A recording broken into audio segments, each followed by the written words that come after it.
SOF Missions. As a 20-year veteran within Special Operations, I've gone through many challenges due to my military service and time in combat.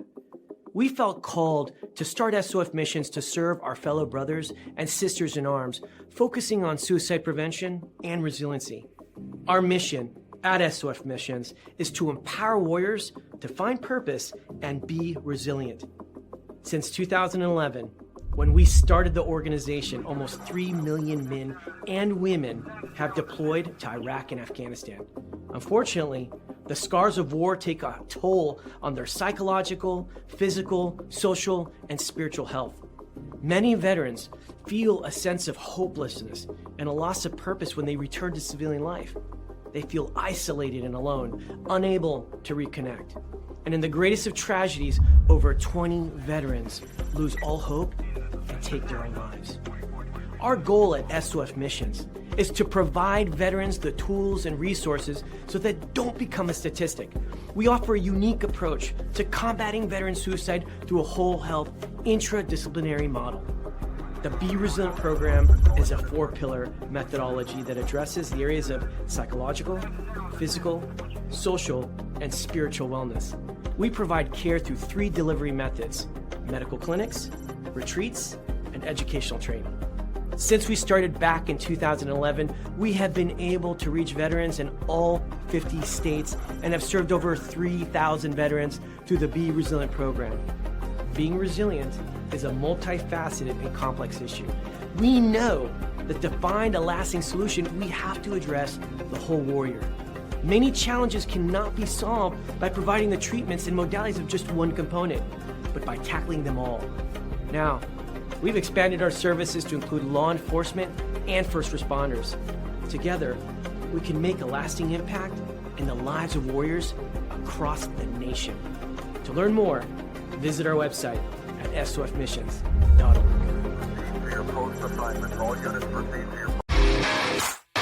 All right. Welcome back. MisFitNation Show. We are a show founded by a veteran and hosted by 2 veterans and a military spouse. Our mission is to get people to tell their stories to the world. If you're an author, share your tips with the Misfit Nation. If you're a musician or an actor, our audience need to know how they too can get into the business. Coaches, we love our coaches. Come on and share your tips with the Misfit Nation to help them become better versions of themselves. If you are a corporate leader or an entrepreneur, come on and show how you did it and how hard you have fought for success. If you are a veteran, first responder, or Gold Star family, we would love to have you come on and share your story with the Misfit Nation. We always have time for you. If you're feeling down, alone, or starting to see the darkness, stop. Think about those who are around you. You are not alone. You will be missed. If you feel like your problems will be a burden to those in your inner circle or feel embarrassed, dial 988. If you are a veteran, take option 1. We need you to keep pushing forward. Don't make a permanent solution to a temporary problem. If you are a new listener, welcome to the Misfit Nation Show. Be sure to subscribe to our show on your favorite podcast app. Also on our YouTube channel at @the_MisfitNation. Subscribe and click the bell to keep you up to date on our latest episodes and all of our news. You can also find us on Heroes Media Group and About Face Radio. Now, let's get to the show!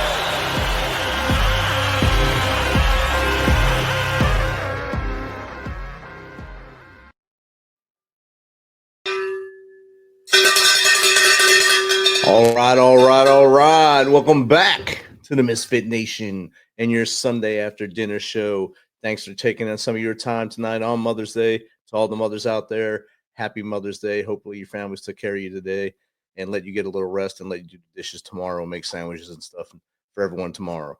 Today, though, is a day that we're going to have a great guest. But before we start off, let's pay a little remembrance to Jessica Ellis, a strike soldier who was killed in action, U.S. Army combat medic on May 11th, 2008. She was with the 2BSTB at Fort Campbell, and she was lost in the Iraqi freedom.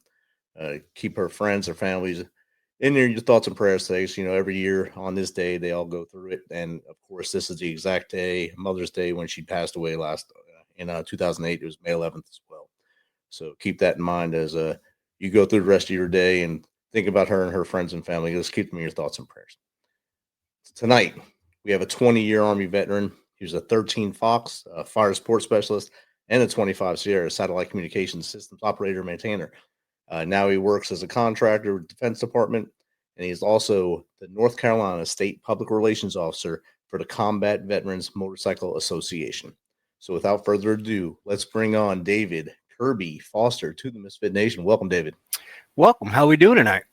Good, brother. Good to have you here. Great to, like we were talking in the green room, it's great to just watch those little chats at our job and connect with people. So it's awesome to have a connection that actually winds up being a guest on the show. So thank you. Yep. No, glad to do it. Looking forward to sharing my story and the organization that I'm part of. Outstanding. So like I told you, I'm only going to give like a 2-sentence intro on you, and I want you to do the legwork here. So tell us a little bit more about you from as far back as you want to go through the military and how we got to the association. Absolutely. So I'm an Air Force brat. My dad did 28 years on active duty as an enlisted man, traveled the world. But I was super fortunate. I grew up in Clovis, New Mexico at Cannon Air Force Base and spent all my schooling there. Started college, realized I didn't actually know what I wanted to be when I grew up. And so after a semester, I dropped out and I joined the Army. That was in 1998. And I really just started out with the idea that, I'd get some college money set aside, get a chance to grow up a little bit and figure out kind of where I wanted to go in life. And then 20 years later, in 2018, I finally retired. 15 countries over 20 years, got to travel the world, married, divorced, and remarried, which is not uncommon for veterans at all. 3 kids. The oldest is 26 and married to a soldier. They're in Graf right now and rotating back to the States. In fact, they've got orders to Fort Campbell, so they'll be in your stomping ground. And then, just one left in the house, and she's a sophomore in high school, and so a couple more years, and it'll just be Mom and I, and we're gonna enjoy the benefits of the hard work and the all the things we did while I was in. Enlisted as a 13 Fox, got to do some amazing stuff with the digital system development at Fort Hood when I first came in, pre 9/11. And then on the 10th of September, 2001, I reported to Fort Gordon to go to school to reclass into what was then 31 series and became 25 later on. And so, of course, the next day, the entire world changed on 9/11. And so that really threw everything into a panic, and I'll never forget. Sergeant Major took all the reclass NCOs and put us in the gym and said, "Look, the best thing to do now is get through this school and get out there in the force and take care of these men and women that had been entrusted to you as NCOs." And that was really impactful. And then a couple of tours in Germany. I did a combat tour in Afghanistan as a communicator. In fact, weekend after next, Memorial Day weekend, the 44 Signal Battalion is having a 20-year reunion from our combat deployment to Afghanistan. So I'm actually meeting up with some guys in Tennessee, and we're going to spend the weekend together telling stories and burning meat probably. And then 2018, I retired and came back here to Fort Bragg, where we're at now. We'd bought a house when I was stationed here years before, and started contracting, and through that, got in touch with the special operations community and kind of meandered my way through a couple of different companies, a couple of different positions. And now I'm fortunate enough to be a IT trainer with the Special Operations Command here. So get to work with some of the best warriors in the world, and I get to make an impact every day. So the association, 2016, got close to retirement, and as many veterans do, I was going through stuff. A lot of anxiety, was having panic attacks, loss of identity, right? So much of who we are is tied up in that uniform and those core values. And one day, I put my fist through the wall at the house, and Mama said, "Go get help or I'm leaving." And so I did, and I found out that I had some pretty severe depression and anxiety, and started getting treatment, and have come a long way from there. My mental health is better than it's ever been. But back at that time, about the same time, I was introduced to the Combat Veterans Motorcycle Association through one of my coworkers, another NCO at the schoolhouse at Fort Gordon. And, in that group of people, I found that community that I was losing. I found that group of people that understand. I always say, when I talk about the CVMA, when a combat veteran tells their story, there's blank spots. And no matter how much the people around us love us and care about us and want to be involved, they just can't understand what goes there the way a combat vet can. And so I found the CVMA, and when I started taking meds and my mental health started improving, as they do, veterans give you a hard time. They give you that ration of shit, as we say, but they do it because that's part of our culture. That's part of who we are. But they were genuinely happy that my life was getting better. And so just that brotherhood, that camaraderie, that support that only a veteran or a combat veteran really understands is something that has led me into the CVMA. And since then, 2016, I've served as a public relations officer at the chapter level, both in Georgia. And then after we moved back to North Carolina, I was the chapter commander here in Fayetteville for 2 years. And then just recently, back in March, actually was elected as the first state public relations officer for North Carolina. Wow. So that's where we're at today. That's a pretty good journey right there. When you were stationed in Germany, was your oldest with you there, the one that's stationed there now? No, so actually I met my wife while I was in Afghanistan. Okay. So I was a satellite communications guy. So I am the Army internet. And when you are on the Army internet and you're deployed and you don't have anything to do, you get on the internet. And so I actually met my wife on hotornot.com. If you guys can go back in time there to remember what that was like. So I was stationed in Germany, living in Afghanistan on deployment. My wife is British, born and raised in England. And so she was in England, and we met online. And then when we rotated back after our deployment, we connected in person, and the rest, as they say, is history. But yeah, so the oldest, she was 6 when we met. So right at the end of my deployment. And then I did another hardship tour, I guess, in Kuwait back in 2010. And so the oldest went through that, and then the youngest as well. She was a year old when I left, and 2 years old when I got back. So I was gone for almost exactly Christmas of 2009 to Christmas of 2010. I was gone to Kuwait. So, yep. All right. Yeah. So the life of the military brat. You were a military brat, and then you have a military brat. So yes, it just keeps going on the cycle. Oh yeah. I like that you brought up that you sought help and the help was working. A lot of veterans are so hard-headed they don't think the help is there, or they don't want to admit they have the problem until it's too late. And like you said, you put your hand through a wall, and Mama is the one who said, I'm gone if you don't do this. And that's probably the switch probably clicked for you. And thankfully that switch clicked, and you're still with us, and you're not breaking down walls. Maybe you go to rage room still, but it's not in your house. But it's good that you got the help, and now you found another community to hang out with. So tell us more about the community. Absolutely. So the Combat Vets Motorcycle Association, or the CVMA, we're a 501c3 nonprofit nationally, and then all of our individual chapters across the states are either 501c3 or C19 charities. So we are a nonprofit organization from the top all the way down to the bottom. We've got chapters in all 50 states and 5 other countries, so we're a multinational organization. We don't prospect or have any kind of probation period because we're not a motorcycle club. We are an association. The only requirements for full members are you must be a veteran of combat and own or operate a motorcycle of 500 cc's or larger. Our support members are those veterans who do not have combat support or combat service, but want to connect and be involved in the veteran causes and community. And of course, also own a motorcycle. And then our auxiliary corps is our spouses for the support and full members. As I said, we've got chapters in all 50 states and I think 5 other countries right now. I'm here in North Carolina. We've got 13 chapters here in North Carolina alone. Uh, yeah.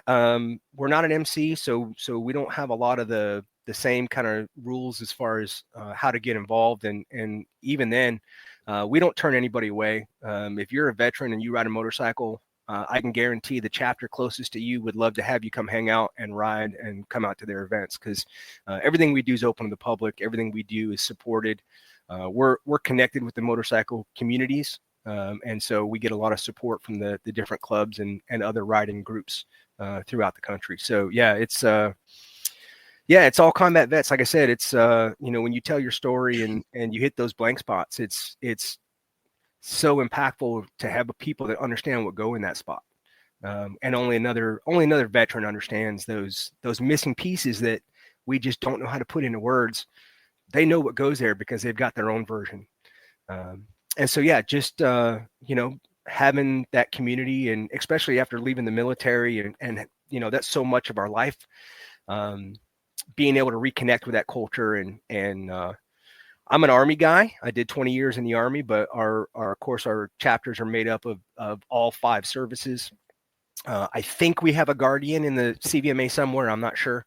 But we give each other a hard time, just like we did on active duty. My squiddies and my crayon eaters and my chair pilots and all those guys. But we get out and we ride, and there's just something really impactful too about riding. For those of you who are interested in it. So one of the big things about anxiety and depression is it means you're either focused on the past or you're focused on the future. And so one of the best things you can do is find a way to get focused on now. And being on a motorcycle is one of those ways that it forces you to be focused just on that moment. Right. And that's one of the greatest things about the association is, just this weekend, I did 300 miles. I went out to the coast to support an event yesterday and did 100 miles for the day there. And then another just over 100 coming home. So I've got 13 chapters, and each one has an event during the year. So I've got 8 or 9 more events to go to this year minimum before I get through the state at least. So, yeah. That's a lot of events and a lot of miles, but it sounds like it's great therapy for you and for the rest of the ladies and gentlemen that are riding with you, your brothers and sisters. I see I'm on your page right now, the state page, and I see everyone has their call sign or their name. Yeah. How do you guys get your name, and where did you get Curby from? So our road names are our call signs. So there's only 2 good ways to get a road name, and that is do something infamous or do something stupid. And mine was absolutely of the second category. So back in 2016, when I joined the association, we still did everything by paper mail. And so it might take 2 or 3, maybe 4 months sometimes to get your membership, and then 2 or 3 more months before you got your back patch. And I had joined the chapter there in Augusta, Georgia, a brand new chapter, pretty much helped them stand up that chapter. And then we got out on a ride. And on the way back from the ride, I was the 5th bike in a formation of about 15 or 20 bikes. And we'd gone through a rainstorm, and so the road was a little wet, and it was hot. It was well over 100 degrees that day. And we were slowing down to turn onto like the highway cutoff, the loop around Augusta. And the back end locked up and started fishtailing. And instead of hitting the bikes in front of me, I chose to dump the bike into the median. Well, the median happened to be a raised curb that was asphalt covered. And so I go by the number 3 bike, and my right mirror and his left mirror actually touched and spun both of our mirrors around. Bike hits the curb, it stops. I come off Superman style. Ambulance shows up, checks me out, says you need to go to the doc, but you don't have to go with us. So I waved them off. My brothers and sisters. So one of my brothers calls another guy that wasn't with us and gets the trailer on the way to pick up the bike. And then one of my sisters calls my wife and says, hey, not a big deal, but there was an accident and your husband's okay. And so she's now grabbed the kids and she's on her way because it's a weekend.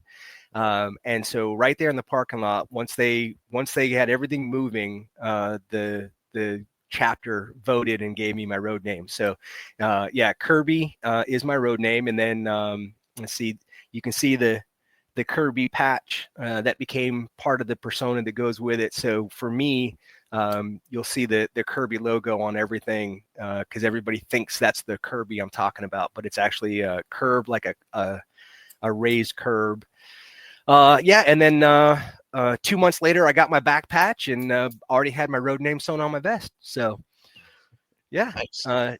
either you become infamous or you do something stupid, and that's how you get a name. So it's basically just like call signs and Military. radio. Yeah, it's just like everything we're used to in the military. The only way you get a nickname is do something stupid or be lucky. Be lucky. I'd rather be lucky than good sometimes. Mm-hmm.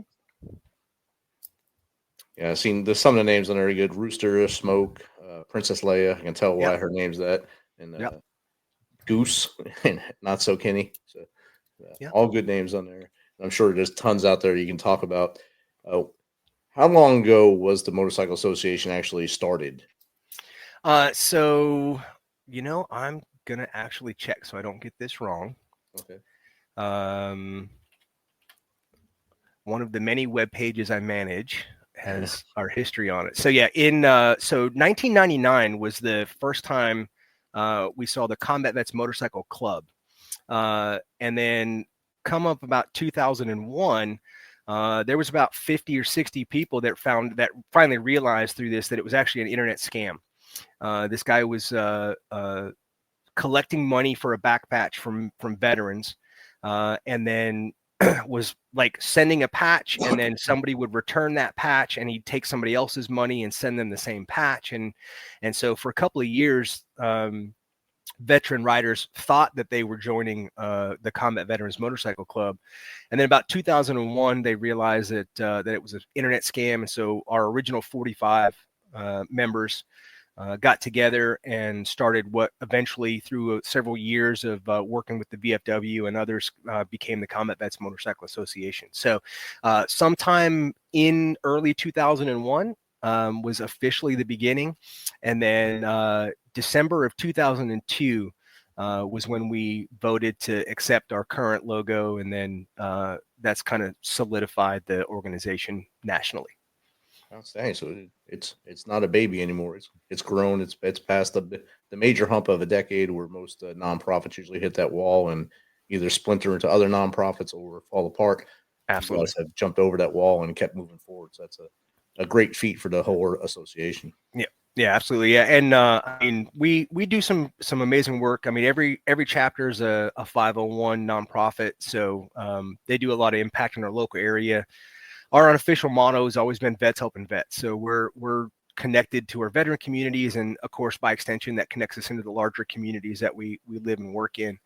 And our national association last year, so they do, our auxiliary does fundraising, and we do a scholarship for members, spouses, children, and grandchildren. And I think last year we gave out close to $180,000 in scholarships for school students, Wow. either high school students or adults returning to school. Several years ago, I actually got a $3,000 scholarship from that scholarship fund myself to continue working toward my master's. So yeah, we're deeply involved in local communities. I mean, it's endless, the number of things that we could talk about. Like I said, I just went out to the coast this weekend, and our 1513, our chapter out there. I think they had 300 or 400 members show up from across the East Coast for their event on Saturday at the beach there. And of course, by extension, we'll have raised thousands of dollars, and the vast majority of those funds will go back into local veteran organizations and to support local veterans directly. Outstanding. And you said earlier, I'll make sure I heard this right. Each chapter is their own 501c, or is it one umbrella 501c for everybody? So the national is a 501c3. And then each individual chapter, as part of their articles of incorporation and charter to be approved by national, has to also become a 501c3 or 19, which is just a veteran-specific nonprofit. So yeah, every single chapter is a 501 nonprofit organization.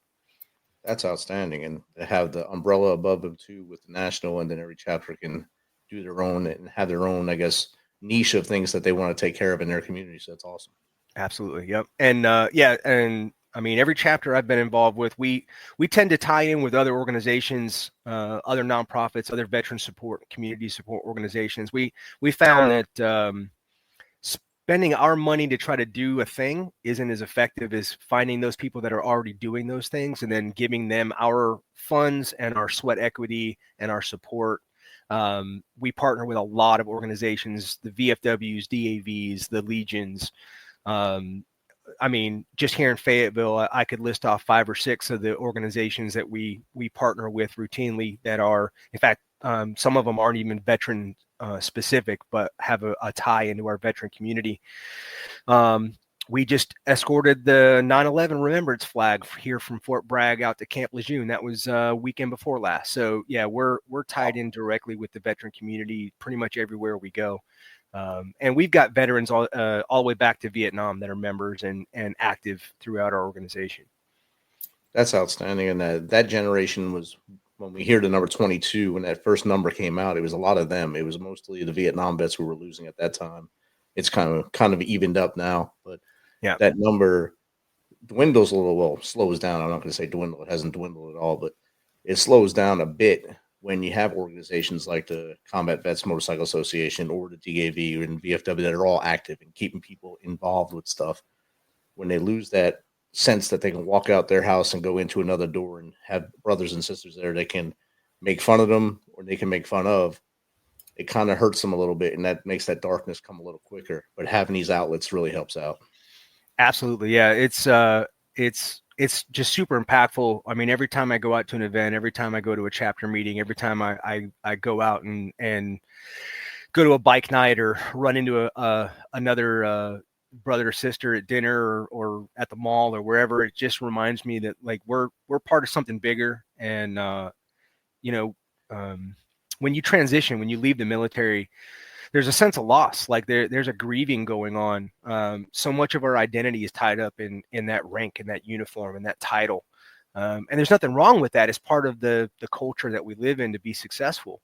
But when you take those things away, it can be a lot. And you have to find your people. You have to find your tribe, as it were. And the organizations like the CVMA, the VFWs, the DAVs, like really any veteran-centered kind of organization, it fills that need. And what I found through the CVMA is it also fills that need to serve. Yes. Part of many of our stories as veterans is like we have this call to serve others. Maybe it's this, nebulous, serve our country, or I know when I was in Afghanistan, I didn't care about our country or our government. All I cared about was the men and women to my left and right. That's again part of our culture. But we have that call to serve, and then so finding an organization like the CVMA or any of the other like veteran-centered organizations, it gives you an opportunity to be as involved as you want and to return to that like life of service. And as I said, I've served since I joined the association. I served as a public relations officer and as a chapter commander. And now I'm working at the state level, and so it feeds that need in me to be of service to our community, to the veterans. Definitely, just finding that sense of purpose. And you said service. Even a lot of people, they join because they don't know what to do with their hands before they join the military, and then they find that in the military, serving is what really gets them ticking, gets them that purpose. So they have to keep that or try to find that again when they get out, and finding that sense of service, that sense of purpose when they get out. That's the hard part. I know when I retired, I tell people I didn't know what to do with my hands because you stop, you just hit that wall, you take your boots off, and you're like, what do I do with these hands now? What do I do? Because I'm not getting told what to do every day. Now I have to make up those things to do, and got to find that avenue to make things right. Yeah, absolutely. Yeah. So you talk about what do I do with my hands? For me, it was where do I carry my pen? Yep. Like that was the, I mean, at that point I was in a pretty deep, dark hole that I didn't even know I was in, because I'd been undiagnosed. And of course you don't develop anxiety and depression in a day.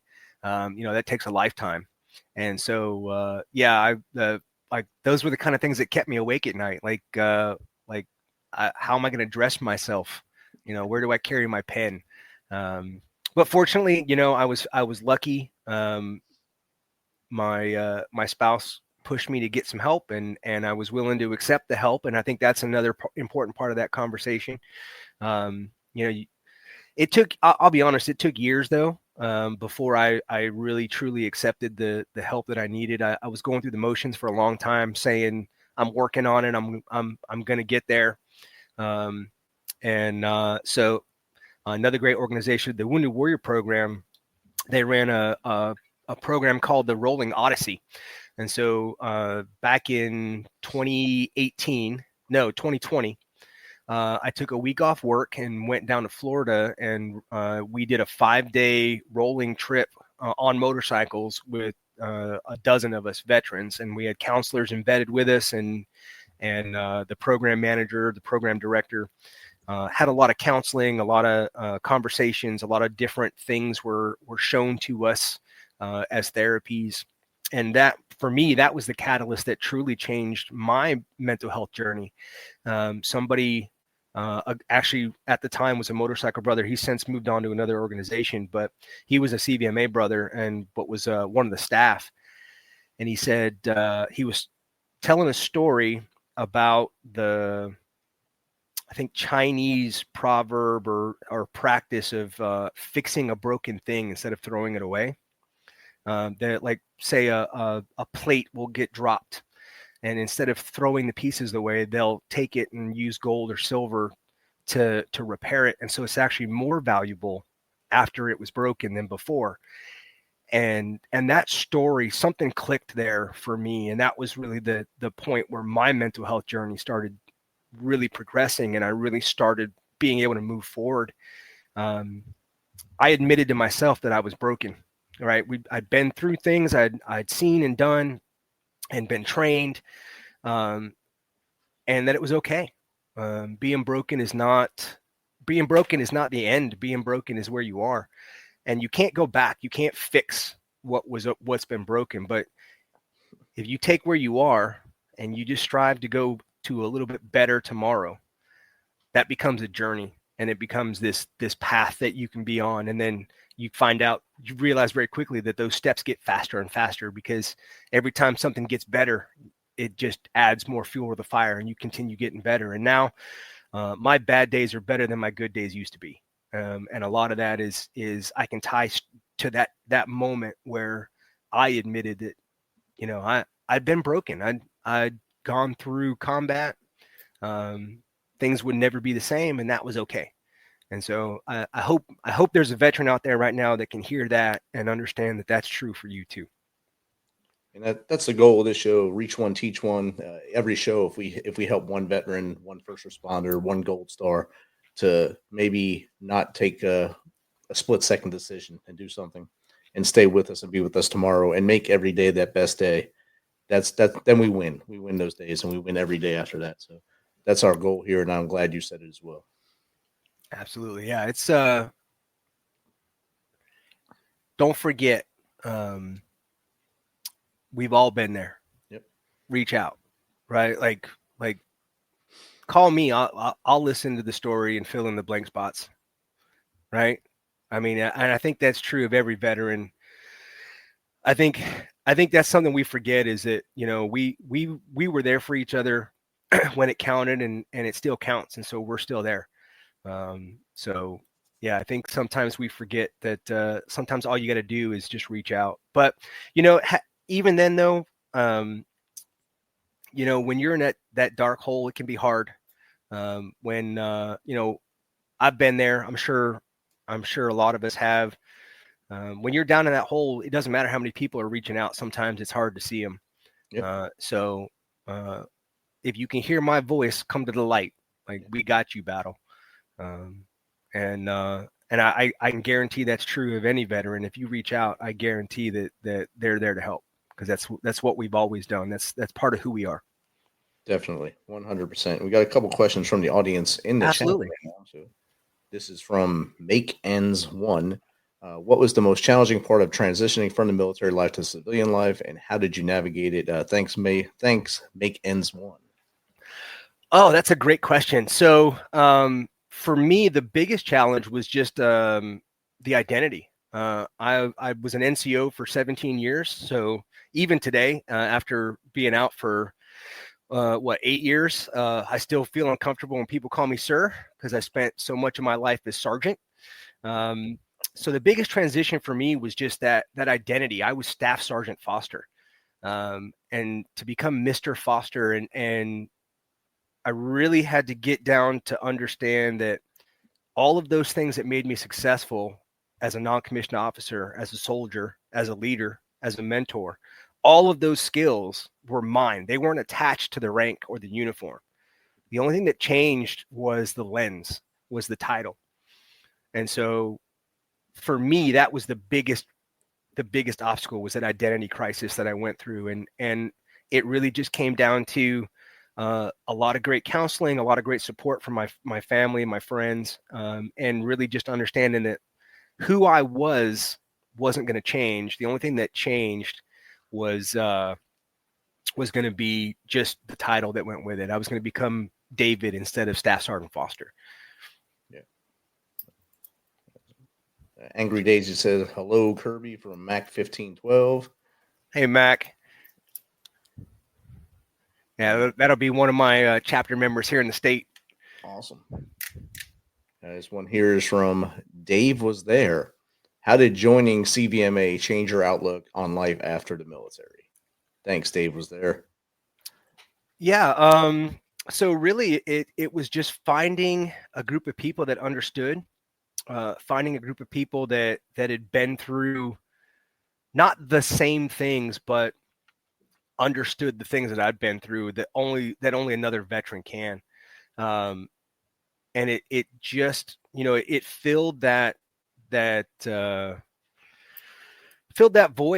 that I was having. And yeah, the CVMA really, it's not unique in that aspect that it fills that need, it fills that community. But it certainly does a great job of keeping me connected with that community that honestly, it's just, nobody but a veteran can understand what a veteran's been through. As much as the people who love us try, they just can't. They don't have that same frame of reference. And so I tell you, the CVMA hasn't changed my outlook from the military, from the Army. I always said it was a very hard life, but it was a good life. I was educated. I had hundreds and thousands of hours of education and training. I had an associate's and a bachelor's by the time I retired. I had unique skill sets that nobody in the civilian world had. I mean, everything from equal opportunity to motor vehicle instructor. I mean, I was a master driver at one point. And you can only get that kind of experience, that breadth of experience from the military. What I did see was a lot of my peers who stayed in a little longer than I did. I saw them go through a lot of the toxic leadership challenges. And a lot of that's still going on today, just talking with those guys on active duty, the more recently retired guys. It's a challenge, and I hope that the good people stay and continue the good fight to take care of the young men and women that we're entrusted with. But the CVMA, it just adds a whole layer of support that I wouldn't have if it wasn't for that kind of organization. Yeah, definitely. I hope that satisfies the question from Dave Was There. I believe was that one. So, yep. Good question, good answer. Just a public service announcement. We are on Rates Across America radio now on 3 p.m. Eastern time on Mondays. Check us out on there I think on iHeart Radio Network and any other radio networks that have Rates Across America radio on. That's another organization we partner with every year. Actually, the Sandhills Veterans here in Fayetteville at Fort Bragg, the CVMA chapter does all the traffic control every year for Rates Across America. Outstanding. See a link, another link right there. Yeah, absolutely. This next question is from Emily in Paris, Tennessee. For veterans struggling to find that new mission, what advice do you give to help them rediscover their purpose? Thank you, Emily. Oh, wow. Great question. There are no short answers to that question. I will say the biggest thing is you just have to get out of the house. You have to go out and if it's motorcycles, go to a bike night or go to your local Harley dealer. I guarantee if there's a Harley dealer within driving distance, every Saturday there's an event. Go out and get connected. The only way to find that purpose is to go out and do things until it smacks you in the face. You have to get involved. Whatever you're passionate about, whatever feeds you, whatever fills that empty spot that you have, that's what you need to go do. If that's feeding the homeless, if that's working in your local schools or local government, if that's supporting veteran communities, it doesn't matter what it is. You just have to find that thing that feeds you, and then put your energy in it, and you'll find that you get more out of it than you put into it. And for me, that just happened to be the CVMA.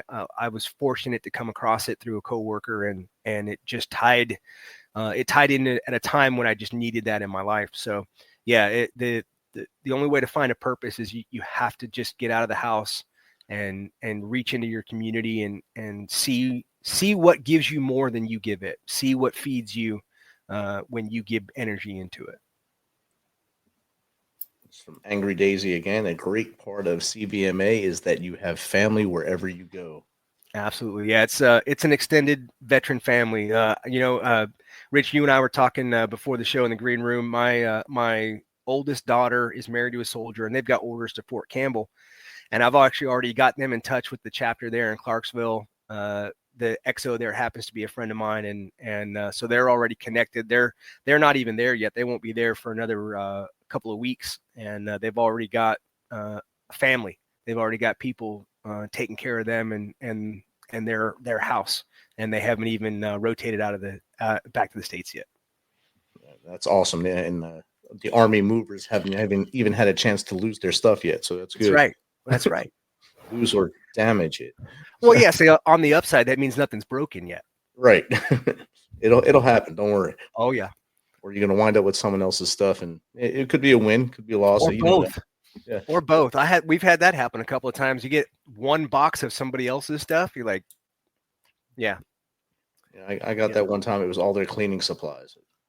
I got like posters and art one time, but it wasn't very good art. Yeah, you take the good with the bad. Another question from probably butchered this name, but I think it's Shamil Rose. What role does riding and motorcycle culture play in your mental wellness and connection with other vets? Thank you. So Shamil. That's a great question. So as we talked earlier, many vets, we suffer from anxiety and or depression, sometimes both, sometimes one or the other. Even PTSD is technically on that same scale of anxiety and depression, just much more farther along. And the challenge with that is if you're depressed, you tend to focus on the past. And if you're anxious, you tend to focus on the future, right? But you're not focusing on any of the good things in the past or the future. You're only ever focused on the bad things. That's what causes anxiety and depression. Surprise, surprise. But when you're on a motorcycle, that is a force that will absolutely make you, with no question, be in the moment. If you ride, you understand that you have to be aware of everything going on around you. Every car, every animal, every wet spot in the road, every blade of grass, everything, you have to be aware of it. And so riding puts you in the moment. And what I've discovered, at least for me, not only does it force me to stay in the moment, it also quiets the subconscious. It allows my mind to wander. The part that's not focused on riding isn't thinking about all the things that I'm thinking about. It's allowed to wander. And so riding a motorcycle, I notice things I never see in the car: flowers on the side of the road, shadows in the trees, smells and temperatures and all of those things that you just can't spend any time focusing on when you're not specifically like in that moment. It's just this amazing, like Zen kind of feeling of being fully aware, but also not focused on anything. It's really hard to describe, but it really helps me center. It's a great stress relief for me, and for a lot of my brothers and sisters will say the same thing. That's how we get the voices to get quiet. We get out and get the wind in our hair and get that rumble. And it's just for me, it ended up being life-changing, along with all of the other things I was able to find at that same time in my life. If it weren't for motorcycling and the CVMA, I wouldn't have linked up with the Wounded Warrior program and had that odyssey that started so much of my mental health improvement. And then it's the camaraderie. Riding motorcycles is inherently dangerous, and I think there's something to be said about that's part of why we ride. Veterans are comfortable in high risk scenarios by virtue of the training and programming and experience that we have, and so taking that control and being in control of something that is inherently dangerous is also somehow comforting.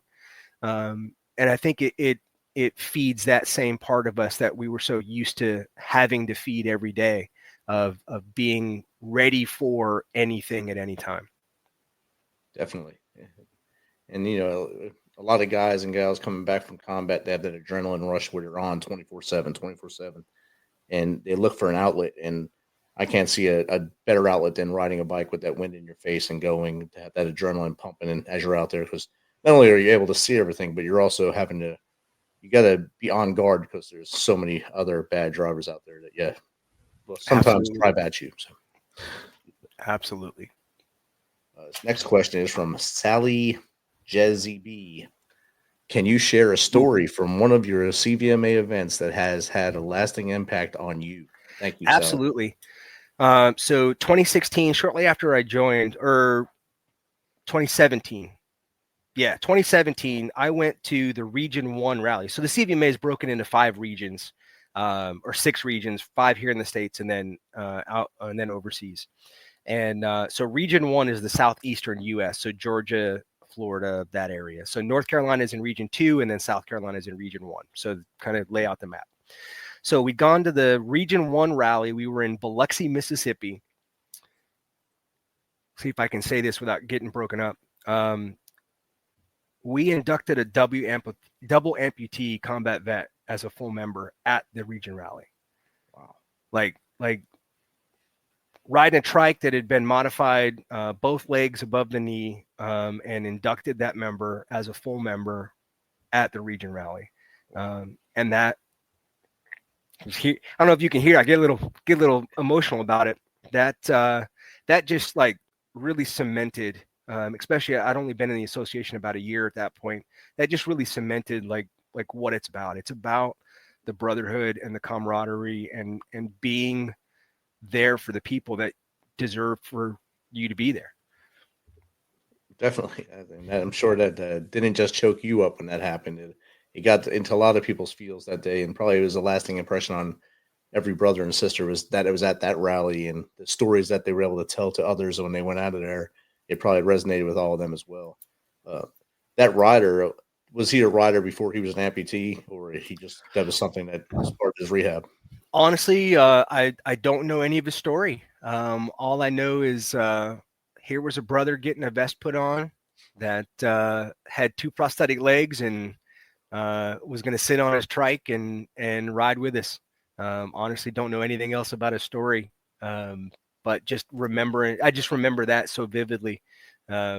Short guy, kind of bald, long beard. I think he was wearing a Hawaiian shirt. Like that's how memorable it was. Yeah. Couldn't tell you his name or what chapter he was in or what state he was in or anything else about his story, but I'll just never forget that double amputee combat vet got inducted and just like was it was the physical manifestation of the reason why we do it. That's outstanding, and that's a great story. Thanks for sharing that with us. One last audience question we'll throw in here. This is from JE 2009. How can civilians support the CVMA or get involved with helping local veterans in meaningful ways? Thank you, J.E. Thanks, J.E. That's a really great question, and I'm glad you asked. So the easiest way, if you go to our national website, it's combatvet.us. You'll find there we have a chapter map, or you can also reach out through the national, and they'll put you in touch with the closest chapter to your location. You can also reach out to me through the North Carolina site, cvmanc.com, and I'm happy to do the work to get you connected. Every chapter is a nonprofit, so we accept donations from our local communities, and beyond that, the big thing is find a connect point that you're comfortable with, and spend your time. The time is much more important than the money in the big scheme of things. We call it sweat equity. Go mow a veteran's yard that can't mow it themselves. Go help a neighbor with a fallen tree. Go pull somebody out of the mud. Those are the kind of things that matter and don't require you to spend money or to have some deep pocket or these resources that others don't. Just go out and be a member of your community and help those who need the help. You can do that through a lot of local organizations. The CVMA, like I said, we've got chapters in all 50 states and several other countries. So we're happy to get you connected. But we work with a lot of other nonprofits. And so that's the best thing to do, is just find those nonprofits that are doing the things that are taking care of the people that you want to see taken care of, and spend your time. More than your money, spend your time. Outstanding. I've shared both links in the chat, and North Carolina chapter link is going across the bottom right there. So if you're on the video, you can see that. If you're on audio, it will be in the show notes. So you'll be able to connect with the North Carolina chapter as well as the national chapter at combatvet.us. As we start to go towards our close here, we always ask our guests a couple questions as we close. Best way to get in contact with you, David, would be? Yeah, so through our state website, cvmanc.com. If you send we have a contact form there. You can put that in, and that'll come into my email. If you want to get with me directly, my email is spro, or is for State Public Relations Officer, so spro at cvmanc.com. I'm happy to answer emails. All right, I'm copying that into the chat as well. It's easier to copy and paste than me to type. All right. And then the other question we ask our guests, and this is to help the Misfit Nation, to help them to be better humans. So what's 3 things they can start doing tomorrow to be better humans? So the first one has nothing to do with being a veteran, has nothing to do with the CVMA. Everyone is having the same day you are. So before you react, before you go off, before you lift that middle finger or lay on the horn, just think, what is that person going through today? And how would I want to be treated if I was going through that? Because we don't know what somebody else is going through on any given day. And I think we all are guilty of taking that for granted sometimes. So yeah, number one, I would say just slow down and think about, would you want someone to treat you like that on the day that you're having? Better human. Just care. Honestly, just the secret to long life and happiness is just care. Whatever that means to you, whatever chord that strikes in you, just care. Just give a damn. And then really the only other advice I can give you is surround yourself with the right kind of people. Surround yourself with people that love you, that care about you, that want your well-being and happiness, not for what it can give them, but for what it gives you.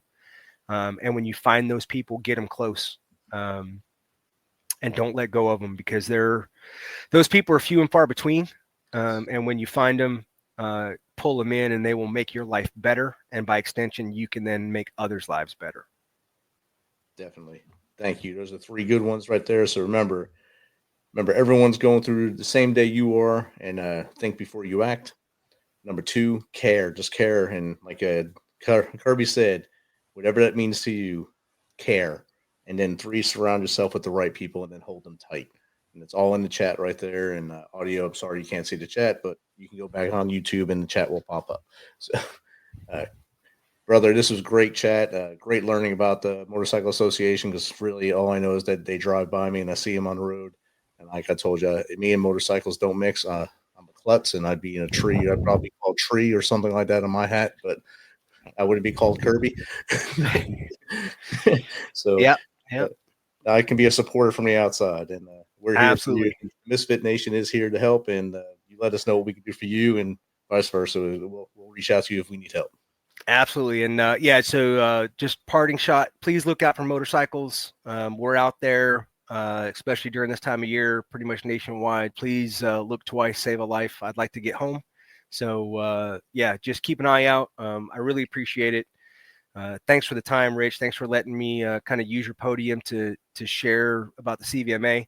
To every veteran out there and every family member of veteran, you're not alone. We're all here, and we're going to be here, and we're not leaving. So don't leave. Don't punch that ticket. Come get on the train with me, and we'll ride, brother. Definitely. Thank you, everyone, for hanging out tonight on this Sunday. Get back to the moms and give them their last dessert or whatever they get before they go to bed, and treat them right tonight. And then tomorrow you can go back to doing whatever your daily thing is with your wife or the moms in the world. But treat them right every day, and as well as you like to be treated, or bad things might happen. But Right. Thank you, everyone, for hanging out. And don't forget to like, subscribe, help us grow so we can continue to bring great stories like this on, and help support our brothers and sisters out there. So with that, everyone, you have a good night, be good, and be good to each other.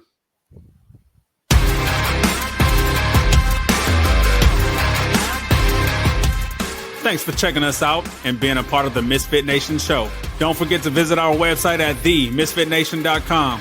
That's themisfitnation.com. Check out all our past episodes and get some of the great Misfit Nation gear for you and your family.